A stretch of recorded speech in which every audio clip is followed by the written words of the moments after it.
A época de ouro, ouro verde para Lages, se passou entre as décadas de 60 e 70. A cidade nasceu em torno da araucária, árvore nativa, nobre, que logo despertou interesse nos imigrantes recém-chegados do sul do país. Eles viram um potencial de riqueza e começaram a montar serrarias que já tinham feito no Rio Grande do Sul. Devastaram o Rio Grande do Sul e começaram a devastação em Santa Catarina. Devastaram também o Paraná. Em Santa Catarina a devastação foi mais difícil, porque o terreno era muito mais acidentado e as estradas muito ruins. Então foi onde ainda sobrou alguma coisa. Mesmo assim, praticamente tudo foi extraído. A madeira de Lages ganhava o país e rapidamente o mundo. A cidade cresceu, se desenvolveu, passou a ser o município mais rico de Santa Catarina. Era dona da maior arrecadação de impostos do estado. Quem diria que uma riqueza tão próxima levaria o nome de Lages a tão longe? Foi daqui que saiu o primeiro e único presidente da República Catarinense.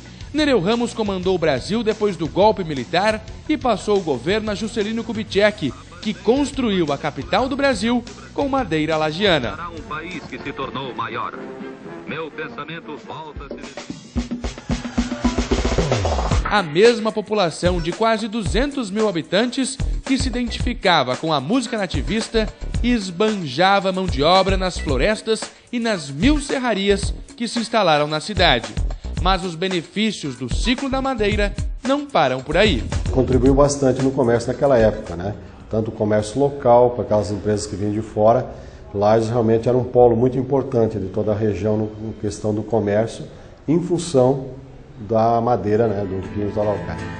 Serra Catarinense, Lages, geograficamente distante dos principais centros do país. No entanto, chegar aqui não era nada complicado.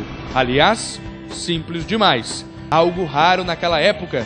Em um só aeroporto, 4 companhias aéreas operando. Lages era interligada com Porto Alegre, Florianópolis, né, São Paulo, Rio, né?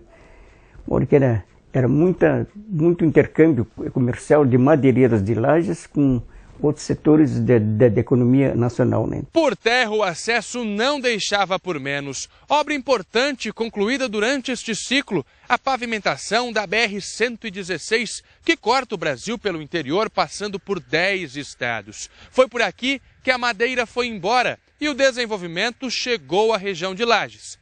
E foi por essa mesma rodovia que os grandes fazendeiros, enriquecidos com a madeira, foram embora. Era o fim do ciclo. O calar das motosserras não era apenas o fim de um ciclo. Representava muito mais que isso. Um forte abalo na economia da serra. O que houve de ruim, que não houve um preparo da região, que quando acabasse a araucária, quando o pinheiro nativo não pudesse mais ser retirado, e ele é finito, ele não era infinito, não houve um preparo para um novo norte na questão da economia da serra e de Lages. O jeito foi fazer a mão de obra migrar para outros setores, como o metal mecânico. Um processo difícil, década de 80, economia lagiana debilitada. A cidade atravessava fortes turbulências. Foi muito difícil. Houve uma queda na questão de arrecadação de impostos, empregos, né? A nossa indústria é muito insípida demais, né? Então, essa parte da madeira fez muita falta para Lages, né? E assim foi durante 20 anos. Tempo de sobra para que alguma medida fosse tomada para ressuscitar a madeira. Surge agora a plantação de Pinus Eliotti. É este o novo ouro verde da serra. Madeira frágil, mas ideal para a produção de papel. É a segunda árvore mais plantada no Brasil, perde apenas para o eucalipto. São quase 2 milhões de hectares de pinos no país, 450 mil hectares só em Santa Catarina. A região da Serra lidera. Em Lages, são aproximadamente 300 mil hectares. A madeira teria voltado a figurar entre as principais fontes de renda da região serrana? De Lages mesmo, hoje eu acho que o setor talvez de alimentação, né? Mas a madeira ainda é muito importante para a região, tanto em empregos como em produção econômica, né? Araucária e pinos, protagonistas de grandes riquezas. Mas há quem defenda uma vantajosa diferença na exploração das espécies. Enquanto a araucária estava pronta para o corte, o pinus, por outro lado, começa a ocupar a mão de obra antes mesmo de ser plantado. Então, do 0 ano de idade a árvore até os seus 20 e tantos anos que vai ocorrer o corte raso, ela está gerando emprego na região.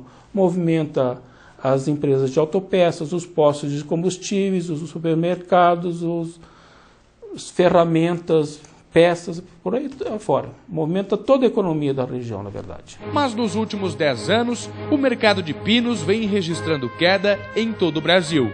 A demanda é maior que a oferta, um déficit de 9 milhões de metros cúbicos por ano, ou seja, 207 mil hectares. Em Lages, já é visível a diminuição de florestas. Eu acredito que a situação vai se agravar mais porque muitas lavouras novas que plantaram aí estão em fase de começar a fazer o corte e o comércio não existe para essa madeira que está sendo produzida aqui na nossa região serrana. Na próxima reportagem, por que os pequenos produtores estão deixando de plantar pinos na Serra Catarinense?